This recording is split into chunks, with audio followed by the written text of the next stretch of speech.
왜 그런 식으로 했어? 그래서 뭘 배울 수 있었나요? 그니까 진작 나랑 상의를 했어야지. 근데 이미 엎질러진 물이니까 어떻게 하면 좋을까? 우린 늘 이런 식으로 해왔어. 그게 될 것 같아? 다른 방식은 없을까? 어제는 그렇게 말하더니 오늘은? 아직 이해가 잘 안 가는데? 이거 누가 했어? 책임자 누구야? 뭐 이렇게 된 건 알겠는데 다음부턴 어떻게 해야 이런 일이 안 생길 수 있을까? 오늘은 죄책감을 심어주는 표현과 건설적인 표현의 두 가지 차이점을 살펴보겠습니다. 오늘 제가 참고할 책은요, 웨인 다이어 작가의 모두에게 사랑받을 필요는 없다. 사회생활을 하면서 되게 힘들 때가 언제인가요? 네, 사람과의 관계에서 오는 힘듦이 가장 크잖아요. 근데 이 사람과의 관계에서 오는 고통, 바로 소통에서 온다고 생각해요. 나를 공격하는 것처럼 느껴지거나 나에게 죄책감을 느끼게 하거나 뭔가 수치심을 느끼게 하는 그런 언어, 비언어적인 것들을 느꼈을 때 마음적으로 힘들어집니다. 근데 트릭이 들어있는 거구나라는 걸 여러분들이 자각을 하고 계신다면 상처받지 않을 수 있습니다. 우리 사회가 사람을 희생물로 만드는 수많은 전략이 있다라고 이야기하거든요.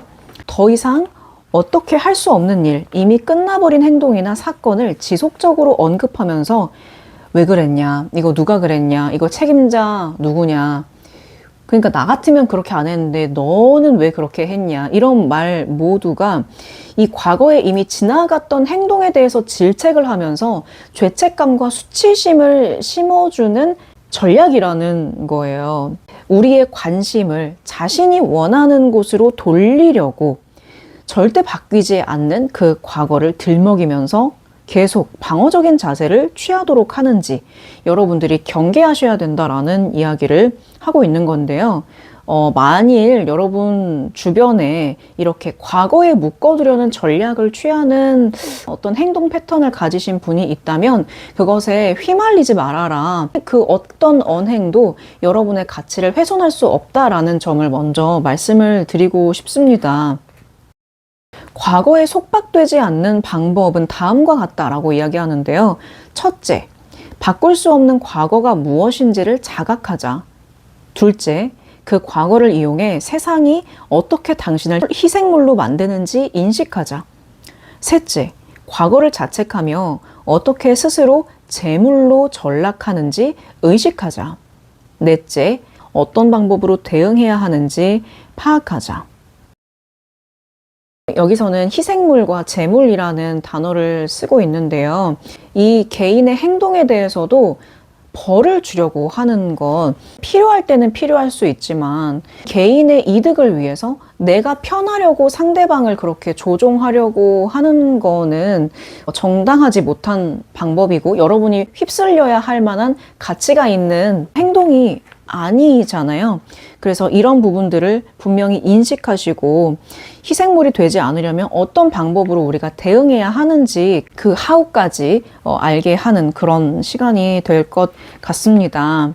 그 대사 안에 여러분 어떤 감정을 담고 있는지 밑에 담긴 것들을 파악을 해보시면 좋을 것 같아요. 이 책에서는 하나같이 죄책감을 심어주고 벌을 주려는 목적으로 설계된 말을 경계하라 라고 이야기를 하고 있거든요.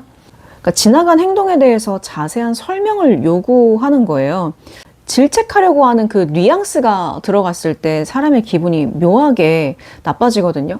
그럼 이 죄책감이라는 그 자극이 내 안에서 작동을 하게 되면 자꾸 해명해야 될 것 같고 증명해 줘야 될 것 같고 이런 상대의 트릭 속에 휘말린다라는 것부터가 이미 희생물로서 전락을 하게 된 상태라는 거를 이 책의 이 파트에서는 이야기를 하고 있는 거예요. 진작 나와 상의를 했어야죠. 이렇게 말을 하는 것도 진작 나랑 얘기를 안 했으니까 네가 이렇게 된 거야 라는 그런 의도가 더 들어갔다면 이거는 상당히 기만적인 표현이라는 내용입니다. 과거로 돌아갈 수도 없는 노릇이고 그렇게 해서 그쵸? 뭐 타임머신을 타고 갈 수도 없는 건데 이게 겉으로 볼 때는 나를 도와주려는 것처럼 보이기도 하지만 너는 나 없으면 안 돼. 라는 되게 미묘한 어떤 조종을 담고 있다. 그래서 이런 말을 하는 상대에게 끊임없이 나를 증명하고 저를 인정해 주세요. 당신의 눈에 봤을 때 맞는지 한번 인정해 주세요. 심리적인 종속의 상태로 갈 수 있다. 저도 이런 덫에 잘 빠졌었기 때문에 특히나 눈치 많이 보고 섬세하고 이런 분들, 배려를 많이 하는 사람들은 심리적인 조종에 잘 들어갈 수 있다고 생각을 합니다.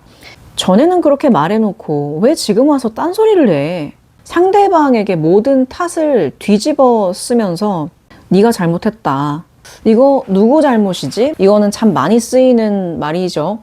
이미 지나간 일을 되짚으면서 관련된 사람들을 질책하고 그들이 건설적인 행동에 초점을 맞추지 못하도록 하는 전략. 피해 보상을 목적으로 하지 않는 한 이미 잘못된 일을 되짚는 것은 시간 낭비이다. 예를 들어서 혜린이의 잘못이 40%, 혜민이의 잘못이 35%, 그리고 나머지 사람들에게 25%의 과실이 있다면 그 죄책감을 할당해서 우리가 보상을 해줄 수도 없는 거고, 어떻게 할 수가 없는 거잖아요. 소송을 하지 않는 이상. 그래서 우리가 이미 끝난 일을 흠잡는 것에 머물러 있으면 발전이 없다. 상황이 개선되지 않는다. 질책에서 벗어나야만 발전이 있다. 근데 참 쉽지 않아요. 우리가 참 왠지 모르겠지만 일상적으로 이런 표현들을 많이 쓰고 있는 것 같거든요. 심지어 가까운 가족들 사이에서도 그러니까 왜 이렇게 했어? 그러니까 왜 진작에 그걸 예약을 안 했어?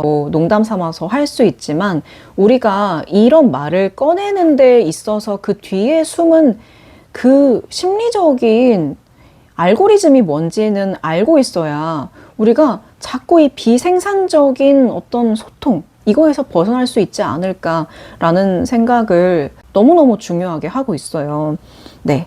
그래서 여러분 어떤 문제에 봉착했을 때 과거의 행동을 질책하는 그런 언행으로부터 상처를 입을 것 같다라고 생각하고 계신다면 그거는 전혀 여러분의 가치를 훼손시킬 수 없는 말이니까 상처받을 일이 아니다. 여러분의 가치는 변하지 않는다라는 거 기억을 하시면서 여러분이 똑같은 상황에 처했을 땐 그래, 나는 과거의 잘못을 비난하지 않고 앞으로의 건설적인 미래를 위해서 같이 고민해봐야지. 그런 마음으로 여러분들 오늘부터는 내가 너그럽게 배운다 이런 생각을 하시면 내 마음의 그릇이 커지지 않을까 싶습니다. 건설적인 표현, 이 미래에 초점이 가 있는 거죠. 그래서 앞으로 어떻게 바꿀 수 있을까요? 그럼 다른 방안은 없을까요? 이미 벌어진 일이니까 어떻게 같이 해결할 수 있을까요? 건설적인 관점을 가지고 세상을 바라보고 표현하는 그런 분들이 되셨으면 좋겠습니다. 네, 지금까지 해니버스의 저는 혜린이었습니다. 감사합니다.